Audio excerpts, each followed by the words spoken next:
ইতোপর পেয়েছি আমার গোটা আসনের জন্য 10 লাখ টাকা। 10 লাখ টাকা তো শুনতে অনেক বড় সংখ্যা, কিন্তু আমি দিতে পারবো কতজনকে? 1000 করে 1000 জনকে। আমার ওয়ার্ড আছে কয়টা? 144টা। একটা ওয়ার্ডে কয়জনকে দিতে পারবো? 5-6 জনকে বড়জন। এখন আমি যখন এইভাবে বলি যে আমি তো আমার যারা লোকজন আছে তাদের মাধ্যমে এক একটা করে ওয়ার্ডে আমি খুঁজে খুঁজে আমি দিয়েছি, 5-6 জনকে করে দিয়েছি। একটা ওয়ার্ডে তো অনেক লোক, তখন মানুষজন বলে তো কই আমি তো পাই নাই।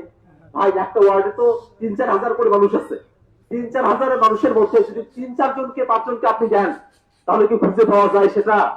কিন্তু আমার যেটা টার্গেট থাকে যেন প্রত্যেকটা ওয়ার্ডে জিনিসটা পৌঁছায়। আমি কিন্তু আমার কর্তব্যটা কি করার চেষ্টা করতেছি, পালন করার চেষ্টা করতেছি। আপনারা এটা খেয়াল করে দেখবেন, আমি কিন্তু প্রত্যেকটা ইউনিয়নে এটা পৌঁছানোর চেষ্টা করতেছি, ভারতের মধ্যে প্রত্যেকটা ওয়ার্ডে পৌঁছানোর চেষ্টা করতেছি। কোথাও যদি কোনো ওয়ার্ড যদি মিসিং করে যায় কোথাও কোনো সময়, এবার মিসিং করছে, তো পরের বার যখন আমি বরাদ্দ পাবো তখন সেখানে মেকআপ করে দেবো ইনশাআল্লাহ। আমি তো 1 বছরের জন্য এমপি হইনি, আমি তো 5 বছরের জন্য এমপি হয়েছি, তাই না?